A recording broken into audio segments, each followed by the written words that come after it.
Hi, this is Jaya. In this video, we shall see the summary of Home Burial, a poem by Robert Frost. This is actually a very sad poem, and Frost here he shows a mother called Amy. She has lost her son recently, and she is also having a conflict with her husband. The reason is she thinks that her husband has no feelings for her lost son, and at the same time she also believes that he will not be able to understand her grievance, and this she feels because she saw her husband digging the grave with his own hands and coming and talking to her in a more casual manner and not like a father who has lost his son, and this makes her to get away from her husband and does not understand his feelings, and there's a conflict between her, and he has written it like a conversation. And Robert Frost has written the whole poem in a very simple language that if you read the poem itself you will understand what it is telling you. And he begins the poem by showing Amy trying to come down from the stairs. Her husband sees her, he is actually standing at the bottom of the stairs, but she is in her own thoughts, so she does not even recognize him, and she comes down now. He begins like this. He saw her from the bottom of the stairs before she saw him. She was starting down, looking back over her shoulder at some fear. She took a doubtful step and then undid it to raise herself and look again. He spoke, advancing towards her. What is it you see from up there always? For I want to know. She turned and sank upon her skirts at that, and her face changed from terrified to dull. Now Amy is actually, looking very fearfully, and even the step which she is taking down, she is taking it hesitatingly.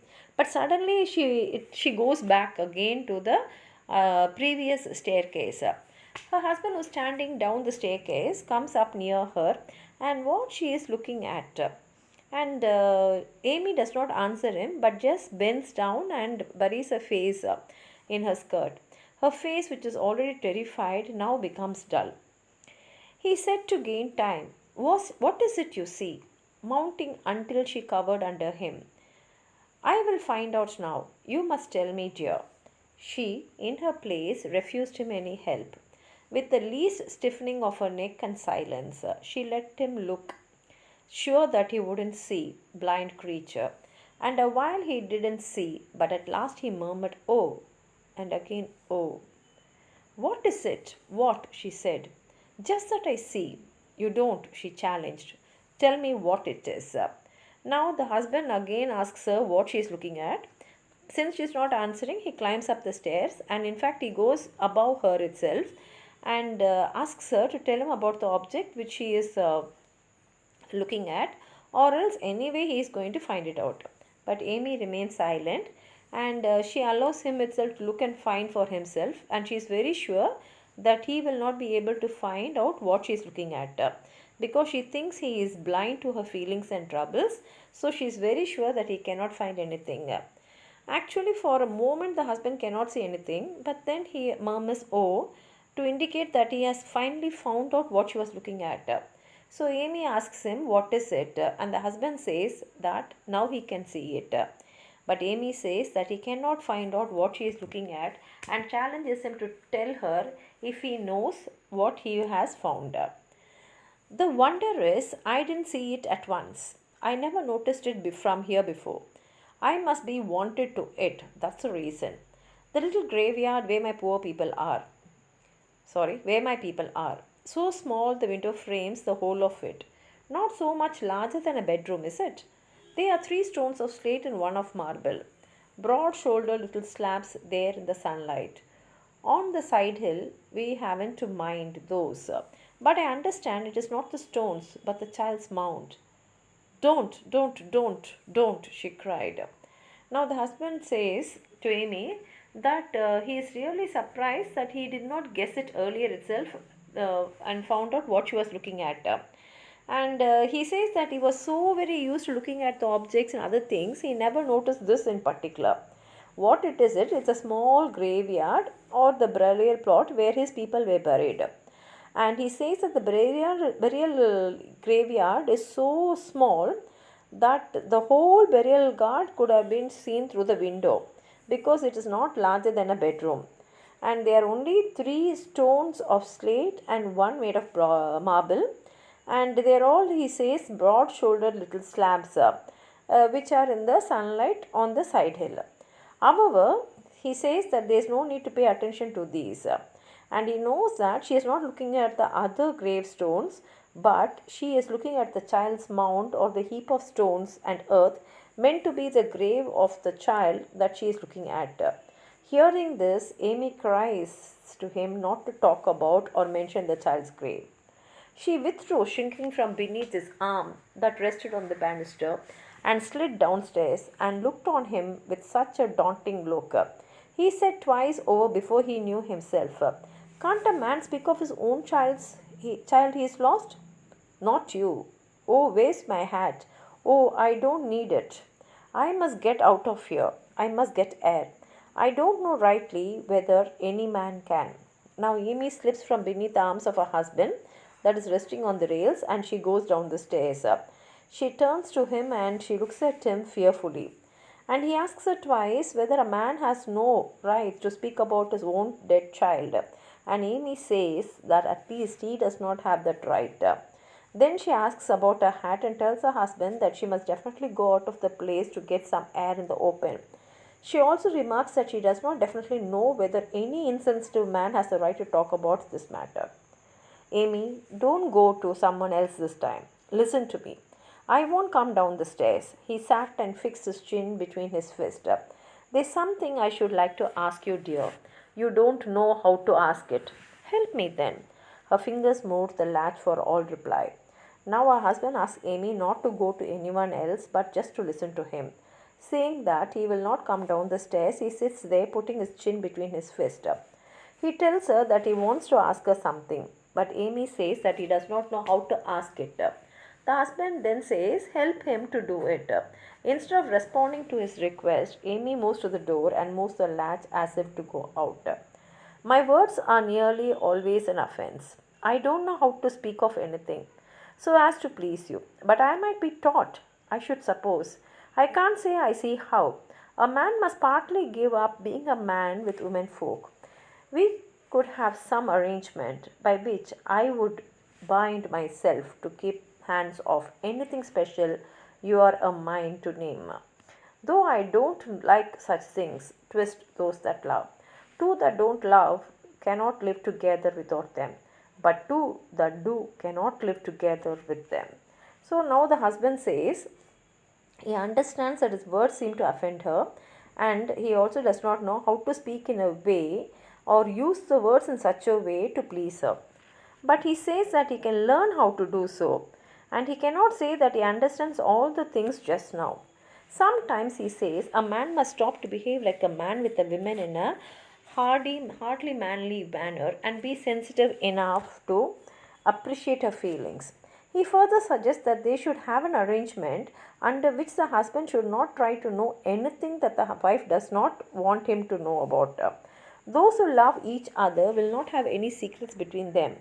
But those who do not love each other cannot live together without having some secrets between them and something to hide from each other. She moved the latch a little. Don't go. Don't carry it to someone else this time. Tell me about it if it's something human. Let me into your grief. I am not so much unlike other folk as your standing there apart would make me out. Give me my chance. I do think, though, you overdo it a little. What was it brought you up to think it the thing? To take your mother, loss of her first child, so inconsolably in the face of love. You would think his memory might be satisfied? Amy moves the latch a little to open the door. Her husband entreats her not to go to tell about her troubles to others. He asks her to let him share it. He explains to her that he is not different from other people, but if she keeps herself aloof from him, he will be proved to be so. So he requests her to give him a chance to prove the sincerity of his grief over the child's death. Although she may be feeling it more than him, he asks her what it is that has made her take the loss of a child so inconsolably, in spite of the love he bears for her, which may compensate for the loss and make her satisfied. "There you go sneering now. I'm not, I'm not. You make me angry. I'll come down to you. God, what a woman. And it's come to this. A man can't speak of his own child that's dead. Amy misinterprets her husband's consolatory words and comments that he is mocking her. The husband assures her that he is not doing so. He tells them that he is annoyed with the comment and that he will come down to her to prevent her from going out. Commenting on her bluntness and stubbornness, he remarks what kind of woman she is, that she does not even allow him to talk about his own dead child. You can't because you don't know how to speak. If you had any feelings, you that dug with your own hand, how could you? His little grave. I saw you from that very window there, making the gravel leap in air, leap up like that, and land so lightly, and roll back down the mount beside the hole. I thought, who is that man? I didn't know you. I and I crept down the stairs and up the stairs to look again, and still your spade kept lifting. Then you came in, I heard your rumbling voice out in the kitchen, and I don't know why, but I went near to see with my own eyes. You could sit there with stains on your shoes of the fresh earth from your own baby's grave and talk about how your day everyday concerns. You had stood the spade up against the wall outside there in the entry, for I saw it. Amy replies that he cannot speak about his own dead child because he does not know how to speak to express his grief. If he had any feelings for the child, how could he, she asks, dig its grave with his own hands? She tells them she saw herself him digging pieces of stones, making the stones leap in the air and fall down. She tells him that she asked herself who this man was who was digging the grave. Was he seemed like a stranger or an abnormal man to her? She came downstairs again to look at him again, lifting his spade for digging the grave. Then she tells him, and he comes to the kitchen. Amy heard his voice and she came there to see him with her own eyes. There he was sitting with his shoes stained and soiled by the fresh earth of his own baby's grave. He was talking about daily routine matters as if nothing important had happened. She saw that he had put his spade outside against the wall in the entrance. I shall laugh the worst laugh I ever laughed. I'm cursed, God, if I don't believe I'm cursed. Listening to his wife's brutally accusing words, the husband feels like laughing the worst laugh. He remarks that he really believes that he is cursed by his wife. If he does not believe him to be cursed, that will make him feel more cursed. I can repeat the very words you were saying. 3 foggy mornings and 1 rainy day will rot the best birch fence a man can build. Think of it. Talk like that at such a time. What I had, how long it takes a birch to rot to do with what was in the darkened parlor. You couldn't care. The nearest friends can go with anyone to death. Come so far short, they might as well not try to go at all. No, from the time when one is sick to death, one is alone and he dies more alone. Friends make pretense of following to the grave, but before one is in it, their minds are turned and making the best of their way back to life and living people and things they understand. But the world's evil. I won't have grief, so if I can change it, oh, I want, I want. Amy tells her husband that she can repeat the words spoken by him at that time to console her. He had said that 3 foggy mornings and 1 rainy day can damage or rot the best and strongest birch fence that a man may have set up. The meaning is even the greatest grief can be forgotten with the passage of time. Amy says that she is surprised to see how a man could talk about the damage to birch fences, especially in a room where there are no such fences. In fact, it is meant that he did not care for the death of his child. Discusses over the way of the world and the behavior of her husband, Amy remarks that even the closest friends do not mourn a man's death long and deeply enough. Their sorrow over death is so short lived that they might as well not feel it at all. From the time a man falls ill and is confined to bed, he remains alone, and when he dies, he is all the more alone. Friends follow him to the grave only for show or social decorum, and before he is buried in it, their minds turn away from the dead and they begin thinking about their worldly affairs and about living people around them or about the things they understand or are concerned with in life. All grief is thus short lived. Amy regards such behavior of the world as evil. She says that if it lies in her power, she will not allow grief to be so short lived. There you have said it all and you feel better. You won't go now. You are crying. Close the door. The heart's gone out of it. Why keep it up? Amy, there's someone coming down the road. Oh, you think the talk is all? I must go. Somewhere out of this house. How can I make you? If you do, she was opening the door wider. Where do you mean to go? First tell me that. I'll follow and bring you back by force. I will. And now, having listened to all Amy's statement, husband says that since she has expressed her views, she must feel better and therefore she should not go out now. He asks her to close the door because he does not want somebody who is coming down the road to see her in that condition. But Amy is not satisfied with the mere talk or words of her husband since she is disgusted by his behavior. She says she must go out somewhere and she opens the door to do so. But husband asks her where she intends to go, and he says that she to understand that if she goes out, he will follow her and bring her back even if it requires force. And the poem ends here.